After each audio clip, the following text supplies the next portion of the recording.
শুভ সন্ধ্যা বন্ধুরা। দেখো সন্ধ্যাবেলা আমি একটু কি বানাচ্ছি, আমলকির চাটনি। এই দেখো আমলকিগুলো সেদ্ধ করে একটা একটা করে কোয়া ছাড়িয়ে নিয়েছি। এই যে বীজগুলো আলাদা করে নিয়েছি, সঙ্গে একটু ভাজা মশলা নিয়েছি, একটু গোলমরিচের গুঁড়ো, একটু লঙ্কার গুঁড়ো নিয়েছি, সঙ্গে নিয়েছি 2 রকমের লবণ, বিট লবণ আর এমনি লবণ, আর নিয়েছি গুড়। তো চলো আমি কি করে করি তোমাদের একটু দেখাই। দিয়ে দিলাম হিং, এবার দিয়ে দিলাম আমলকিগুলো,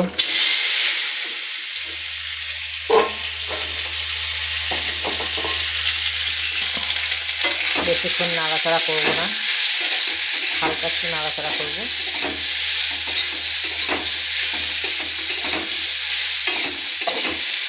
বেশি নাড়াচাড়া করলে এমনি সেদ্ধ করা তো ভেঙে যাবে।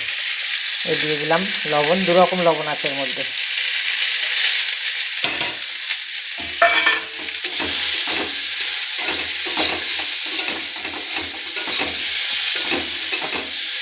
এবার দিয়ে দেবো মশলাগুলো। এই দেখো 3 রকমের মশলা করে রেখেছি, একটু ভাজা মশলা, একটু গোলমরিচের গুঁড়ো, একটু লঙ্কার গুঁড়ো।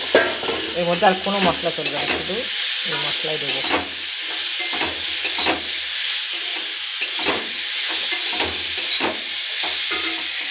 আর নিয়ে নিয়েছি এখানে দেখো গুড়।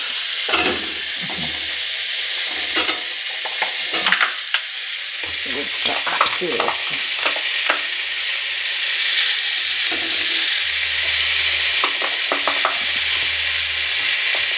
একটু হালকা চিনিও দেবো, একটু গুড় দেবো, চিনি দেবো।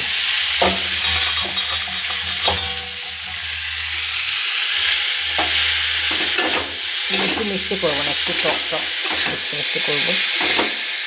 আমলকির চাটনি করতে বেশি সময় লাগে না, অল্প সময়তেই হয়ে যায়। দিতে দিতে গুড়টা গলে এসছে। এবার দিয়ে দেবো একটু হালকা করে একটু চিনি দিয়ে দেবো, বেশি চিনি দেবো না।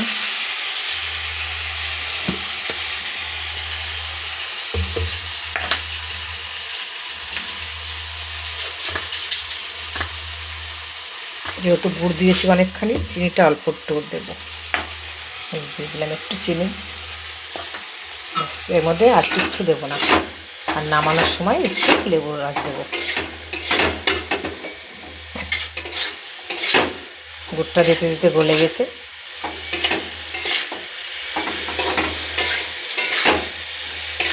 এই শীতের মধ্যে আমলকির চাটনি খাওয়া খুব ভালো। এখন তো আমলকি সস্তা, সবাই এনে বেশি বেশি করে বানিয়ে রাখো। শীতের মধ্যে সারা বছর থাকবে।